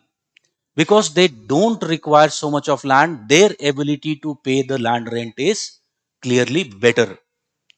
Then comes the manufacturing. Ideally, manufacturing could have been in the center. But because manufacturing requires greater amount of land. So that is one very important factor which pushes the manufacturing towards where?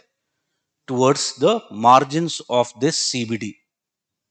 Okay? Towards the outer part of this CBD.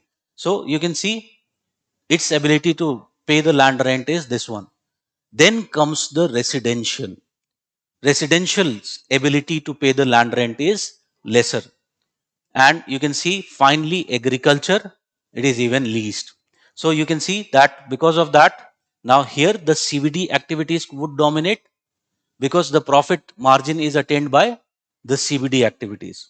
Here there will be manufacturing. Beyond that, there will be your residential. उसमें भी जानते हो there is a social segregation, but it is economic theory, so there we are not taking that into account. And then comes the agriculture. It is surrounded by the agricultural fields. The zone 5 जो सबसे बाहर मिलता है. ठीक है? So again, that is in recent times there is also what? There is multiple nuclei cities which have emerged. And even in that, because there are several nuclei, it can explain why the pattern is such that.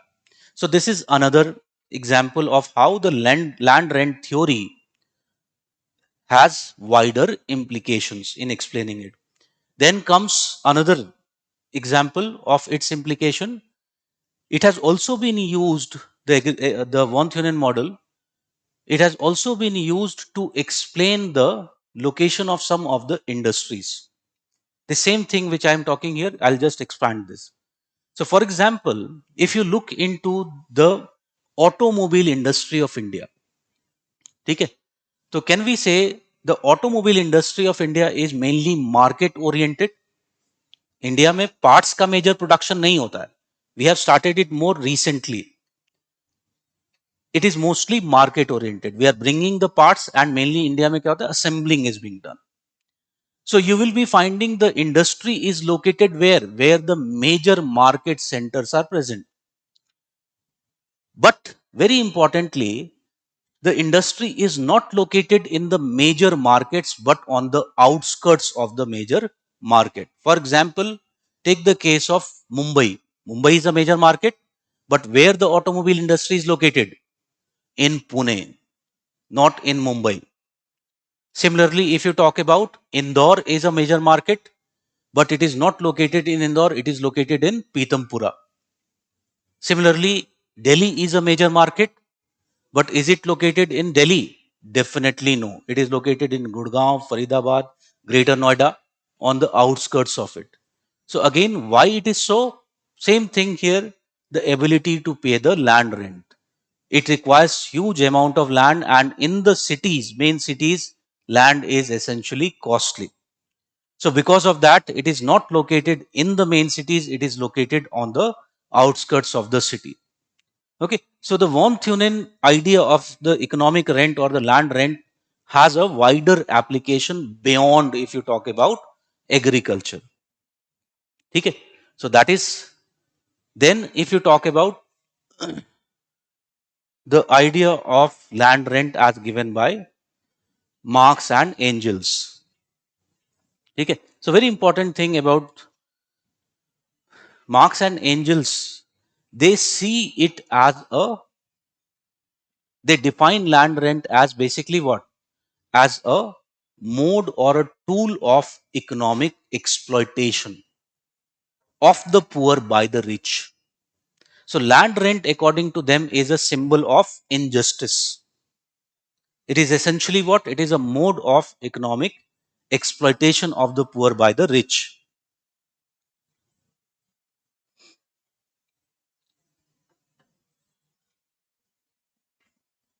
ठीक है, so to इसको थोड़ा सा understand करने के लिए we'll have to go into little bit of their theory of historical materialism.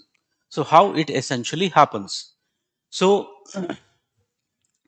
Marx believed that if you suppose take a land, and what will happen if I give the ownership of the land to all the residents, सबको कुछ ना कुछ land का ownership मिल गया.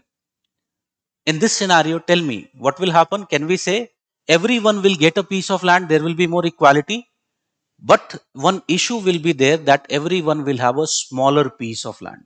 The size of the land holding which every person will have will be smaller. If the size of the land holding is smaller, what will be the intensity of agriculture that the person can use? Will it be less? Obviously, yes, because he cannot generate so much of surplus production. And because of that, because he cannot generate so much of surplus production, again in the next cycle, the intensity of inputs will be low. So can I say he would be caught in a vicious circle, and it would amount to basically development of subsistence agriculture. So this was the pattern of agriculture in those times, the earlier times, even in Europe. But ultimately in Europe, in medieval times, there was growth of the phenomena which we call it as feudalism. In feudalism, what was done? This land was now given to only few individuals. So the ownership of land, where earlier it was with community, it was transferred to few individuals which were the feudal landlords. Okay? And ultimately from here came the idea of private ownership of land. Now, in this system, it will be economically quite efficient, because now there are number of advantages that you find. One important advantage is there is clear division of labor. So there is a managerial class created and there is a worker class created.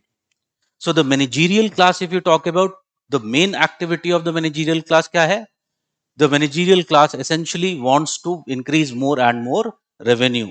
He would be managing the resources better. The managerial class will also, the feudal landlords will also have greater surplus. And because of that surplus production, part of it they can invest in the next cycle of agriculture.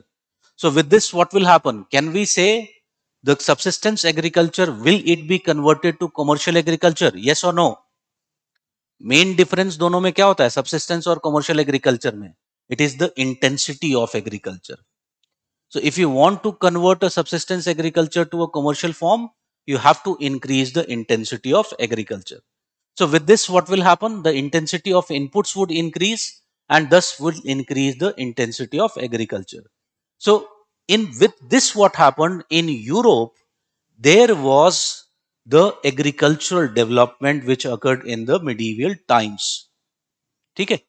However, one of the byproducts of this kind of system is what? It is the inequality which will be rising, the rise of inequality. So, essentially, what happened? He's trying to say that initially there was a system of primitive communism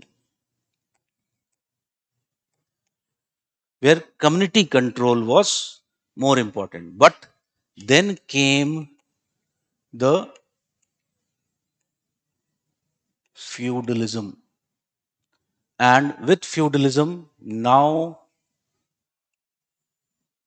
this gap between the rich and poor continue to increase. This was further later translated, the same feudal landlords, they had land, they had the capital, they became the capitalists. So came capitalism, and essentially it has kept on increasing. ठीक है?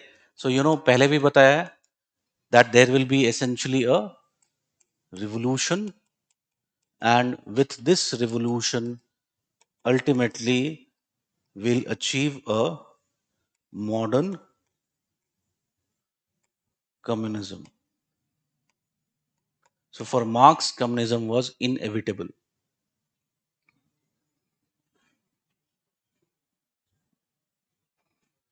ठीक है?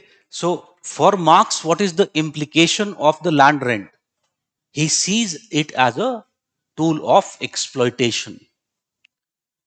And implication is that it has resulted in a unjust society where inequality is prevalent phenomena. ठीक है? So that is the implication according to Marx. और ये जितनी भी चीजें हम पढ़ रहे हैं यहाँ पर, रिमेंबर, ये सब हम यूज करने वाले हैं पूरे एंटायर ह्यूमन ज्योग्राफी में. For example, think, suppose if you have to explain the concept of cooperative farming, can we say the same profitability which you will be essentially getting in the feudal system, can it be achieved even if you club these people's land and form cooperatives?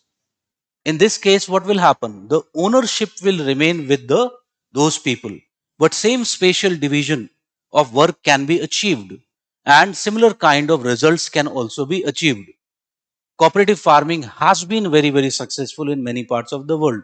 China is one of the best examples of the success of cooperative farming. So they recommend a more community type of community based agriculture to be the essential solution to solve this problem of inequality which has risen. So according to them, simple Marx का idea क्या है? Ownership, private ownership should be given only to those commodities which are produced by humans. Land is something natural. It is not produced by the human beings. It is already given. It is a natural endowment. So anybody born on the earth, can we say that or she should have the right to use land? Obviously, yes. Okay? So that is the basic conception on which it is based. So that is the idea of land rent. Then question number 5, write a short note on the concept of isolated state. I want you to actually try this very hard because this is a previous year question and it is something where you'll not find a good content to be written.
Okay.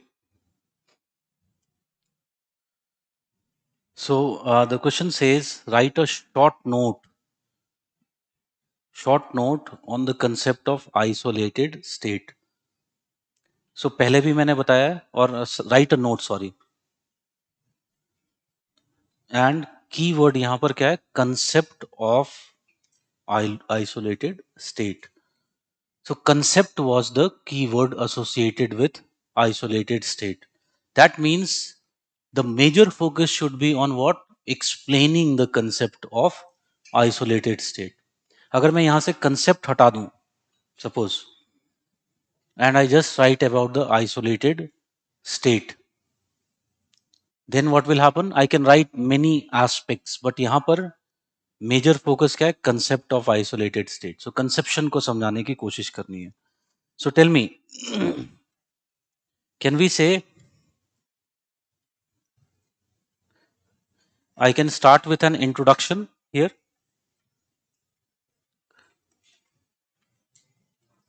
and can I write something like this, that the idea of isolated state or a state has been a major pioneer concept introduced in geography during the quantitative revolution of 1950s and 60s. Introduced in geography during the quantitative revolution of 1950s and 60s. So itni clarity honi chahiye that although von Thunen model was formulated in 1830s, but in geography it was brought when? During the period of 1950s and 60s. It was part of economics. It was actually formulated in regional economics, branch of economics. So it is a branch of economics. But geography में, human geography में, कब हम देखते हैं quantitative revolution का use? In 1950s and 60s में. ठीक है? And then on the idea of Schaeffer, what happened? Several geographers imported many models from the sister disciplines. ठीक है? So that is the introduction. Then coming to the main body. And here, can I say I will talk about von Thunen has introduced the concept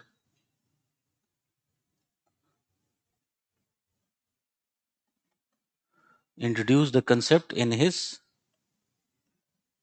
agricultural location model.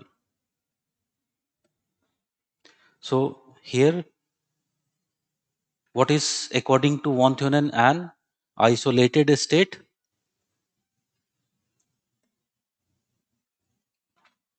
What is an isolated state? Which is cut off from the rest of the world. So according to him, it was an agricultural landscape which was cut off from the rest of the world. Cut off from the rest of the world. And what were the characteristic? एक characteristic पे point लिख सकते हैं. There was in the center, what was the case? Market was present in the center of this isolated estate according to von Thunen. Also, there was agricultural production taking place surrounding the market. agricultural production was taking place. This agricultural production was sold only in the market with the given transportation mode, with a fixed given transportation mode. So एक point, एक paragraph characteristics पर लिख दिया. Now coming to more dissection of the concept. So tell me, at least दो paragraph लिख सकता हूं, and one is, can I start with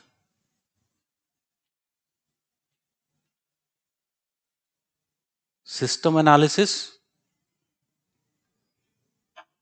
Yes or no? Can we say that it is a very good example of application of the concept of systems? Which type of systems? Closed systems. और actually देखो systems में भी मैं बताता हूं, तीन तरह के systems होते हैं अगर तुमने पढ़े हैं तो. Isolated systems, closed systems and open systems. ठीक है?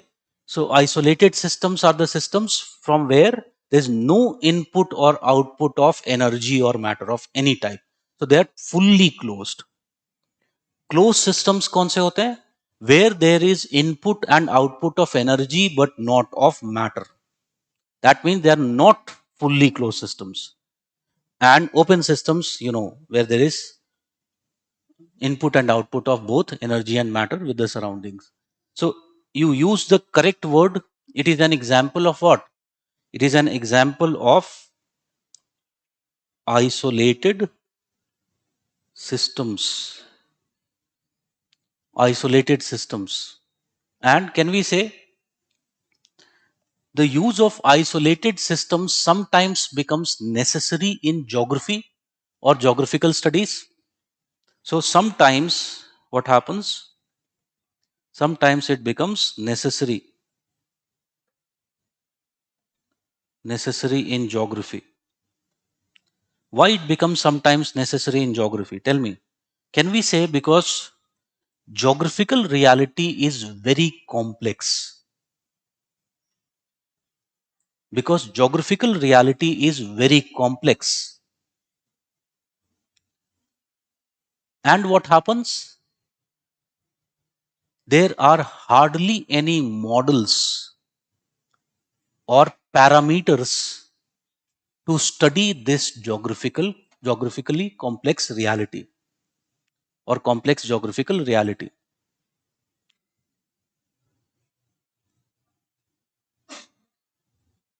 ठीक है? So what happens? Thus scholars have to produce an ideal model. First step is what?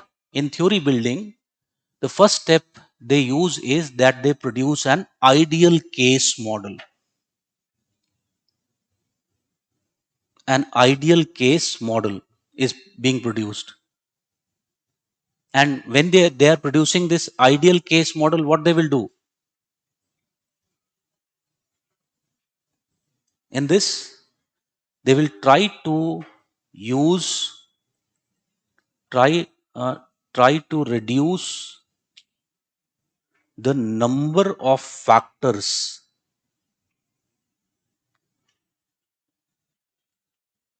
affecting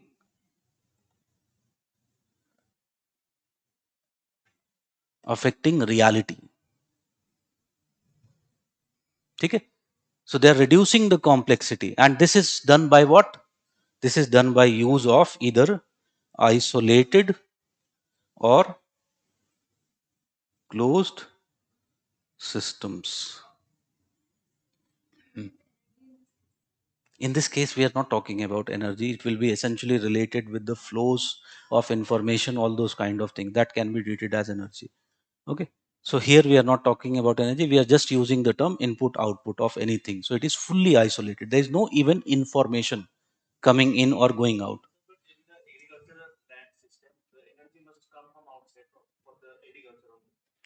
उस तरह से एनर्जी को मत देखो. That is a symbol, the term we are using.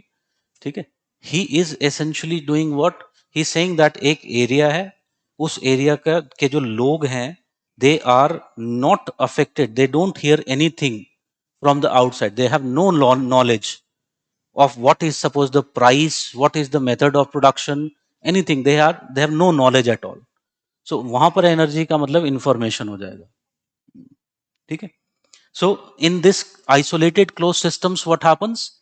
There is simplification achieved, which helps in a building of a model. ठीक है.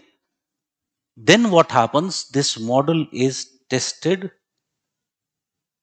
in reality.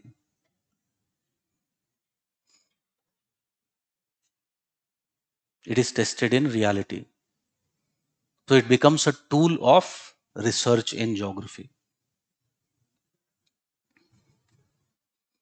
So tell me, von Thunen का जो एग्रीकल्चर स्टेट है, which he is talking about, or the isolated state, it remains more or less closed.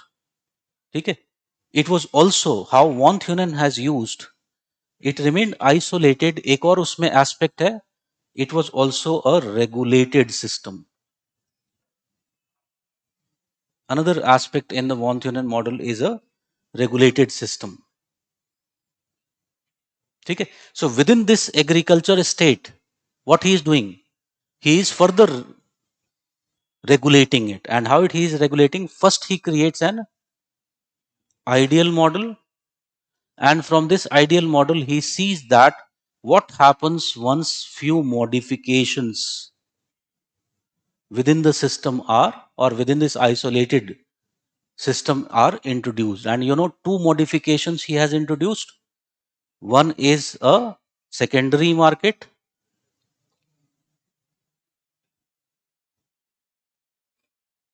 and a river as a transport medium.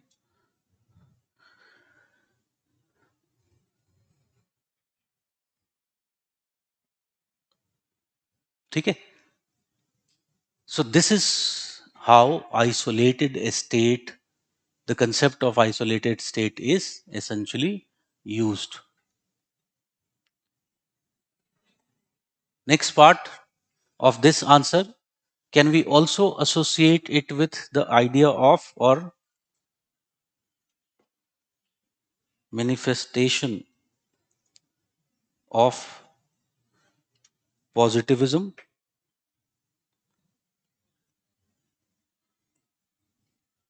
Positivism in human geography?